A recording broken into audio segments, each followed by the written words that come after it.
Donc là, je vais savoir ce qui va se passer quand je vais cliquer sur le bouton. Et là, c'est plus une propriété, ça va être un événement. Donc on peut les voir dans la fenêtre de propriété ici, les événements. J'ai l'événement clic, c'est justement celui qui m'intéresse. Mais je vais quand même vous montrer qu'on peut le faire aussi par code et que c'est parfois plus facile. On fait clic, quand on le connaît, hein, l'événement. Et là, il me propose tout de suite nouveau gestionnaire d'événements. J'accepte.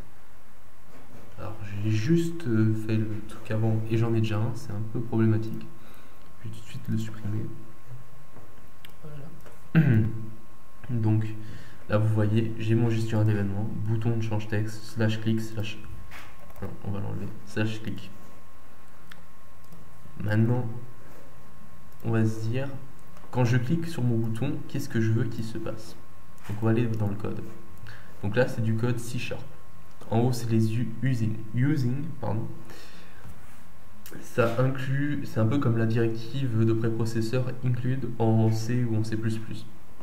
Ici j'ai le namespace, donc là je suis dans tutoriel Hello World. On va sortir l'explorateur pour voir. Je suis dans tutoriel Hello World, c'est mon projet. Je suis dans la classe main window qui hérite de window, qui est la classe de base de toutes les fenêtres. Et ici j'ai public main window, c'est le constructeur, il a le même nom que la classe, il n'a pas de type de retour. Les types de retour, quand ça retourne rien en général, c'est void, comme ici. On voit que quand je fais bouton de change text slash click, il n'y a rien qui est retourné, c'est un événement. Ici, ma fenêtre, quand c'est un constructeur, il n'y a absolument rien. Je vais zoomer un peu pour que vous puissiez me voir. Il n'y a rien, c'est public main window, c'est tout. Ça pourrait prendre des paramètres ici, à l'intérieur. Regarde, ici il y a des paramètres. C'est object sender et routed event args mais on va pas du tout s'en servir dans cet événement là. Vous voyez qu'il vous a déjà mis un petit commentaire, il est sympa pour Visual Studio. Et dans mon bouton je vais mettre la logique. Alors ma logique c'est quoi? C'est que je veux que le texte qui est ici dans ma textbox il se retrouve ici dans mon label. Et pour ça j'ai deux propriétés. Ici j'ai la propriété texte qui est une string. Le string c'est une chaîne de caractères. C'est n'importe quel texte, c'est une string. Par exemple, si je vais dans Visual Studio, que je regarde ça, outil c'est une string qui est contenue dans un menu. Enfin, dans un menu item, etc. Donc là, j'ai une string et ici, mon content, ça peut aussi être une string. Donc le résultat, c'est que je vais envoyer directement dans la propriété content de mon label, la propriété texte de ma textbox. Donc c'est facile, label output, point, content. C'est exactement les mêmes, vous avez vu, label output, point, content, ici. C'est pareil mais en C#, égal, textbox, input, point, text. Et là, je vais directement envoyer la chaîne de caractères texte dans la propriété texte, dans la propriété content. Donc on va compiler tout ça. Normalement il n'y a pas d'erreur.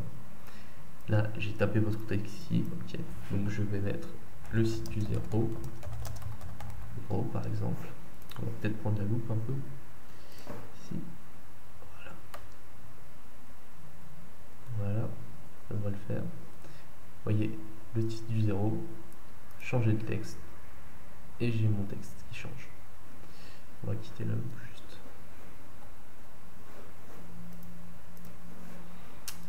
Voilà, je peux mettre n'importe quel texte, hein, ça marche à l'infini même. Une fois qu'on l'a fait une fois, on voit que ça marche. Voilà, je quitte. Maintenant, je me dis, ce serait peut-être mieux si ma textbox.input, ici, une fois que j'ai tapé mon texte, elle est vide. Je la mets à 0, parce que je vais taper un autre texte. Donc je vais faire pareil, point texte, égal, rien, une chaîne vide. Donc vous voyez, je peux faire avec une chaîne vide, où je pourrais mettre un nombre, etc. Je ne suis pas obligé d'utiliser un autre contrôle, hein, ce qui paraît assez évident. Donc on va réessayer vite fait, pour le plaisir. Tapez votre texte, changez le texte, paf, c'est vide. Voilà, c'est assez impressionnant comme application, je sais, hein, mais c'est bien, il faut bien débuter par quelque chose. Donc là vous voyez, niveau XAML, on a fait, je vais juste aller afficher les lignes, hein. Il l'affiche pas de base. Si vous voulez les afficher, c'est dans C#. Ah, j'ai vraiment pas l'habitude de ça. De celui-là. Non, c'est vraiment bizarre de pas le trouver. Ça doit être quelque part par là. Ouais, c'est ici. Bah, en gros, il y a 40 lignes là pour définir quand même une fenêtre qui contient un bouton, une textbox et un label. Et ici, j'ai exactement 2 lignes de code que j'ai tapées quand même. Vous pouvez donc voir que c'est assez performant, hein. Vous n'avez pas beaucoup de code à écrire pour faire beaucoup de choses. Et ça se voit plus avec des grosses applications. Pour gérer, en général, pour gérer une listbox, par exemple, on va faire plus tard une listbox qui gérera des acheteurs, des customers en anglais. On va mettre 10 lignes pour la gérer. Ce qui est très très peu par rapport à ce que vous feriez avec un autre framework ou d'autres langages, hein. Alors, on va juste encore voir ici quelque chose dans la solution. Vous avez vu que vous aviez des références ici. Enfin, si vous ne l'avez pas vu, vous le voyez maintenant. J'ai référence Microsoft C#, Presentation Core, etc. Ces références là, c'est les DLL.